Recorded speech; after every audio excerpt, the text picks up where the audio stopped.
Wassalatu wassalamu ala nabi Bismillahirrahmanirrahim. Ya ayyuhalladzina amanu ista'inu bis sabri was salah. Al-ayat. Allahumma arhamna bil Qur'an. Alhamdulillah, puji syukur kepada Allah Subhanahu wa taala yang memberikan kita nikmat iman. Dan mudah-mudahan iman ini selalu dijaga oleh Allah sehingga Allah cabut kita dalam keadaan husnul khatimah. Amin ya rabbal alamin. Salawat teriring salam tercurah pada uswah qudwah pada Nabi kita Nabi Muhammad sallallahu alaihi wasallam beserta keluarganya, para sahabatnya, para tabi'in, para tabi'ut tabi'in, dan mudah-mudahan kita termasuk mengikuti hingga akhir zaman. Dan kita doakan pada saudara kita hari ini yang hari ini sedang dalam keadaan safar maupun dalam keadaan sakit, semoga Allah mudahkan segala urusannya. Pada yang sakit semoga Allah angkat segala penyakitnya. Dan kita berdoa pada Allah untuk kedua orang tua kita, semoga Allah berikan maghfirah. Allahumma firlahu warhamhu wa'afihi wa'fu anhu wa'akrim nuzulahu warahmatullahi. Para jamaah yang dimuliakan Allah, pekan yang lalu kita bahas tentang musibah, cobaan dan fitnah yang dihadapi oleh para manusia. Yang kelima, bagaimana kita kuat tegar menghadapi ujian. Yakinlah di balik kesulitan ada yang namanya kemudahan. Ya, dalam surah Alam Nasrah, fa inna ma'al usri yusra, karena sesungguhnya sesudah kesulitan itu ada kemudahan. Kemudian ayat ini diulang kembali, inna ma'al usri yusra, sesungguhnya sesudah kesulitan itu ada kemudahan. Saya ingat dulu ya, ada saudaranya Mak Engkas ya, Nek Engkas kalau nggak salah, Kang Usri ya Mak. Mungkin dulu ya lagi di orang tuanya lagi hamil, berat ujian, akhirnya baca itu surah Alam Nasrah ya, makanya namanya Kang Usri, Usr ya, Usr. Masih ada ya Mak? Masih ada ya. Itu akang yang memudahkan urusan orang ya, Kang Usri. Kata Abu Qatadah ketika beliau menjelaskan surah Alam Nasrah, ini kan sering kita baca nih Pak ya, kita baca bukan karena kita ya tegar sama ayat ini, kita baca kan ayat ini paling mudah. Kalau jadi imam baca Alam Nasrah, pasti berikutnya baca surah Al-Ikhlas. Itu kata Abu Qatadah, diceritakan pada kami bahwa, jadi suatu ketika Abu Qatadah diceritakan pada kami bahwa Rasulullah SAW pernah memberi kabar gembira kepada para sahabat tentang ayat ini Pak. Ini luar biasa ya, kayak kita ngaji ya, betul Pak, kita ngaji kemudian guru kita Ustadz Aceh ngejelasin ya tentang ayat tersebut. Nah sama seperti Nabi. Kata Abu Qatadah ya, diceritakan pada kami bahwa Rasulullah SAW ya pernah memberi kabar gembira pada para sahabatnya tentang ayat. Kemudian ya, beliau mengatakan tentang surah Alam Nasrah ini, lan yakliba usrah yusra'in, suatu kesulitan tidak mungkin mengalahkan dua kemudahan. Suatu kesulitan tidak mungkin mengalahkan dua kemudahan. Artinya apa? Kesulitan itu sedikit, kemudahan itu banyak.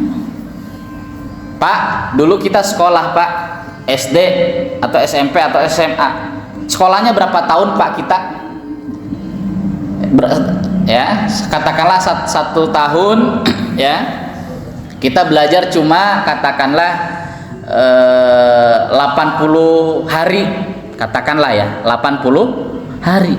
Lalu ketika kita naik kelas, untuk naik kelas 2 SD ya, soal-soal ujiannya berapa biji Pak? Ada nggak 80 soal ujian Pak Haji? Nggak ada. Artinya apa? Ketika kita naik kelas, ujiannya ya, soal ujiannya cuma berapa? Ada 10, ada 20, ya paling banter banyak 20 atau 25 lah. Itu diuji, itu ujian sekolah Pak. Ya, sama kehidupan manusia, kata Nabi. Lan yagliba usri yusra'in. Ya. Suatu kesulitan tidak mungkin mengalahkan dua kemudahan. Artinya apa? Kesulitan itu ada sedikit, tetapi kemudahan lebih banyak.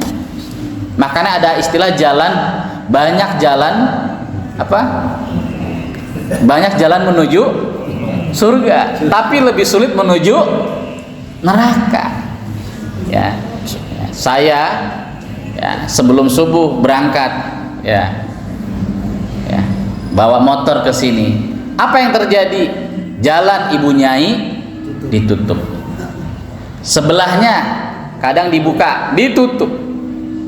Ya, terus saya masuk ke gangnya Pak RT, dibuka. Nah, kalau saya mau lewat Villa Pertiwi, Revolusi, dibuka. Atau saya lewat mana lagi, Pohon Pisang, bisa dibuka juga. Artinya apa? Lebih banyak pintu kebuka daripada ketutup. Itulah kehidupan Pak, kehidupan. Ya.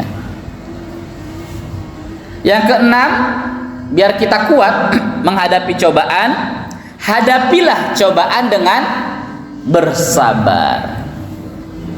Ali bin Abi Thalib, ya. Ini siapa nih Ali bin Abi Thalib? Ya, ponakannya Nabi yang jadi mantu. Berarti boleh Pak.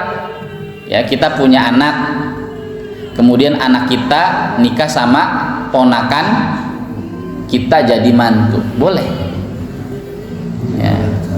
Ya, itu nggak harus pulang kampung. Dan itu dilakukan oleh orang-orang Sidamukti. Banyak. Ali bin Abi Thalib mengatakan, as-sabru minal iman. Sabar dan iman adalah bagaikan kepala pada jasad dan manusia. Masya Allah Pak, ini kata Ali bin Abi Thalib, keren banget ini. Sabar dan iman adalah bagaikan kepala pada jasad dan manusia. Oleh karenanya tidak beriman dengan iman yang sempurna jika seseorang tidak memiliki kesabaran. Ya, iman ista'inu bisabri wassalah. Ya, datang sama Allah itu kan beriman. Dengan apa? Dengan sabar. Yang dimaksud dengan bersabar adalah Pak, kemarin kita bahas apa kata Ibnu Qayyim? Yang dimaksud dengan bersabar adalah menahan hati. Yang kedua, menahan lisan dari berkeluh kesah, serta yang ketiga menahan anggota badan dari perilaku apa? Erosi apa? Emosi. Seperti menampar pipi atau merobek baju. Itu baru bersabar Pak. Jadi kalau kita bersabar udah apa? Diuji sama Allah dengan segala cobaan. Satu, menahan hati. Yang kedua, menahan lisan dari berkeluh kesah, serta menahan anggota badan dari perilaku emosi, ya, marah, kemudian nampar muka dan merobek-robek baju. Nah, itu baru sabar. Ya, sabar. Ya. Itu baru sabar Pak. Tuh. Ya. Makanya kenapa ketika seseorang meninggal, wanita pertama itu jangan langsung ke kuburan. Kenapa? Takut dia nihaya, takut dia apa? Meratap.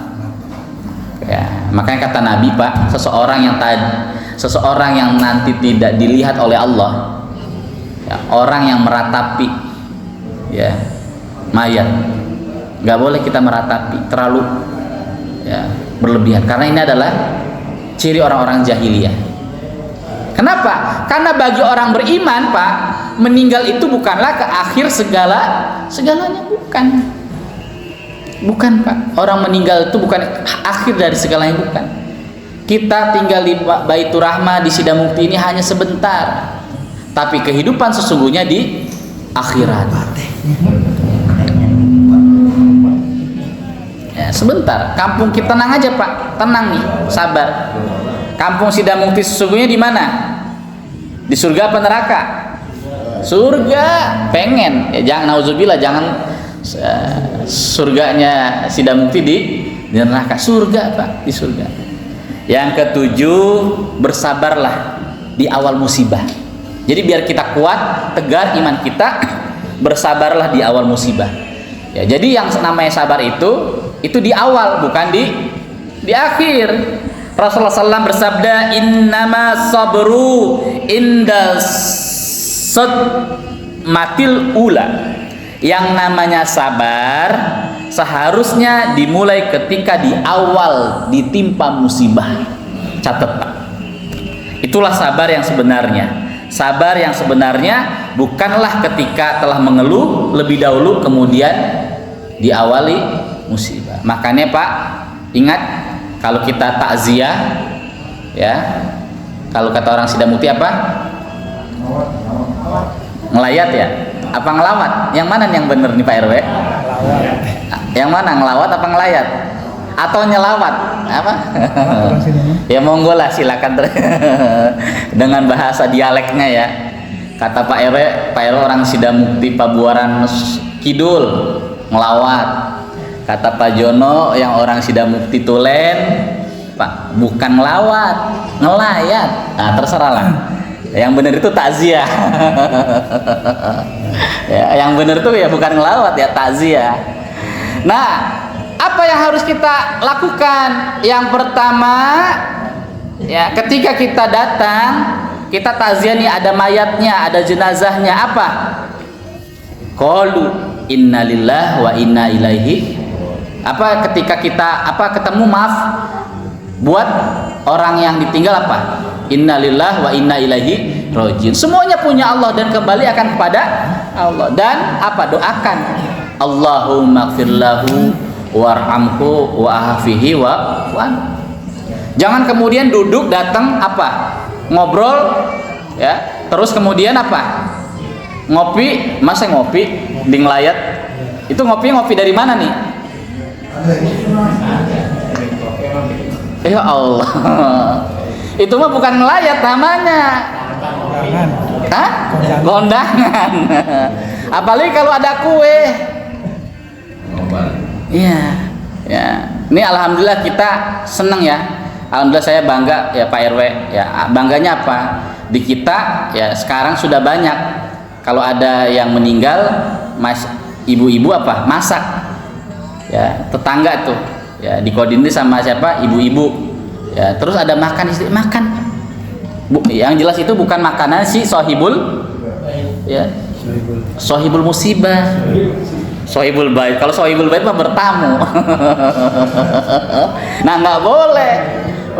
Ini kita ngelayat, ada kopi kagak nih ya? Kagak, jangan. Ya, nanti pahalanya cuma segelas air sankuah. Jangan. Ya.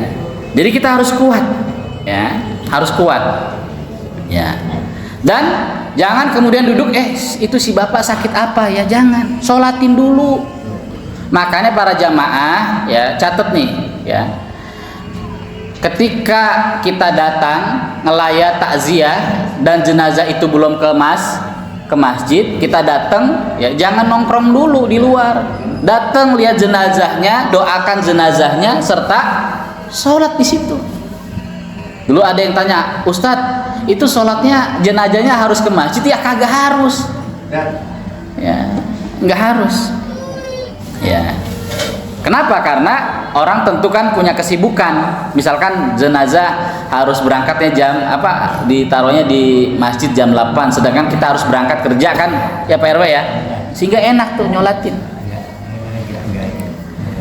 Yang kedelapan, ya, biar kita kuat ya menghadapi cobaan, musibah, tegar. Ya, yakinlah bahwa pahala sabar itu begitu besar, Pak. Kita kan pengen dapat, kalau kata Haji Latif, pahala ya Pak Haji. Nah, Pak Haji ini orang Tegal. Kita mau dapat pahala. Nah, kalau kita pengen dapat pahala, nah, maka kita harus bersabar.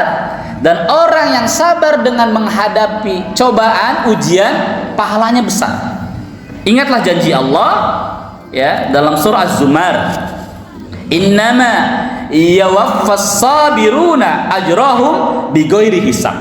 Sesungguhnya hanya orang-orang yang bersabarlah yang dia dicukupkan pahalanya mereka tanpa batas.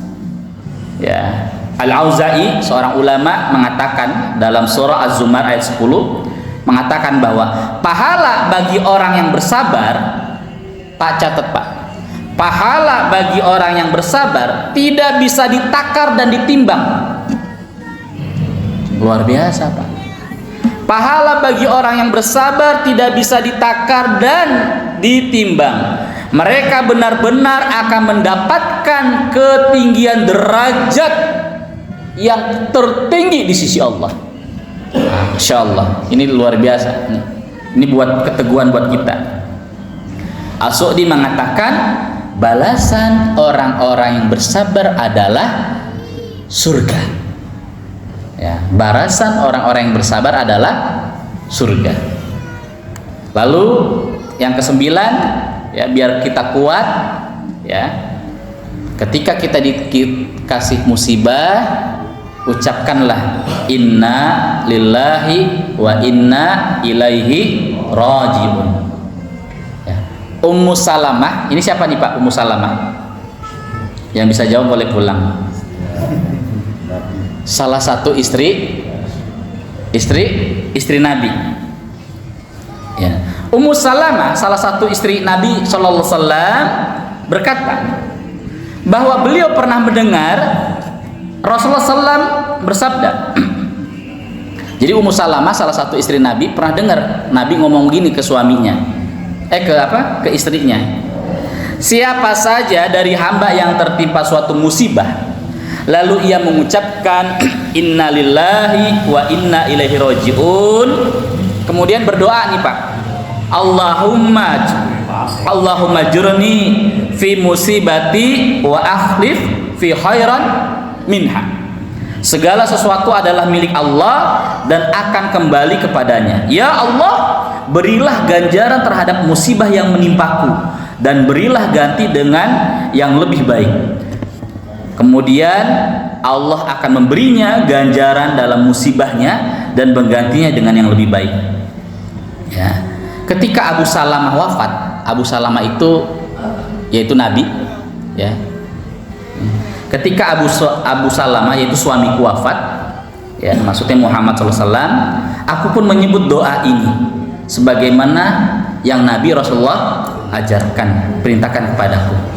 Allah pun memberiku suami yang lebih baik, ya, dari suamiku yang dulu, yaitu Rasulullah SAW.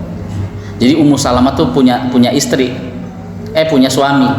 Ternyata nikah lagi, nikah suaminya yang kedua itu lebih baik daripada suami yang sebelumnya. Siapa? Rasulullah SAW. Doa yang disebutkan dalam hadis ini semestinya diucapkan oleh seorang muslim ketika ia ditimpa musibah dan sudah seharusnya dia pahami. Insya Allah dengan ini akan mendapatkan ganti yang lebih baik. Yang terakhir, para jamaah yang dimuliakan Allah, biar kita teguh, ya, tegar. Ya, bagaimana? Nah, ini yang terakhir, introspeksi diri, muhasabah. Musibah dan cobaan boleh jadi disebabkan dosa-dosa yang pernah kita perbuat, baik itu dosa yang bentuknya kesyirikan, ya, baik syirik, ya, yang besar, ya, maupun syirik yang kecil, syirik khaufi, syirik yang tak terlihat. Apa syirik yang kecil? Riya, ya. Apa dosa lagi? Bid'ah. Lalu dosa besar dan maksiat. Allah Subhanahu wa taala berfirman, "Wa ma asabakum min musibah fabima kasabat aydikum." Dan apa saja musibah yang menimpa kamu, maka adalah disebabkan oleh perbuatan tanganmu sendiri. Maka ketika kita dikasih musibah, ya, dengan segala cobaan, itu buat menghapuskan dosa kita tuh Pak. Ibnu Abbas, ya, sahabat Nabi, mengatakan, akan disegerakan siksaan bagi orang-orang beriman di dunia disebabkan dosa-dosa yang mereka perbuat, dan dengan itu mereka tidak disiksa nanti di akhirat. Makanya para jamaah, kita hari ini diuji, dikasih cobaan dengan kesabaran, sesungguhnya itu untuk menghapus dosa-dosa kita selama hidup, sehingga kita membawa kehidupan ini yang lebih baik, yaitu di akhirat dalam keadaan yang sangat bersih. Oleh karena itu para jamaah yang dimuliakan Allah, semoga 10 kiat-kiat ini semakin meneguhkan kita, menguatkan kita dalam menghadapi setiap cobaan dan ujian dari Allah Subhanahu wa ta'ala. Wallahu a'lam bishawab. Wa nasrullahu fatun qarib, billahi taufiq wal hidayah. Assalamualaikum warahmatullahi wabarakatuh.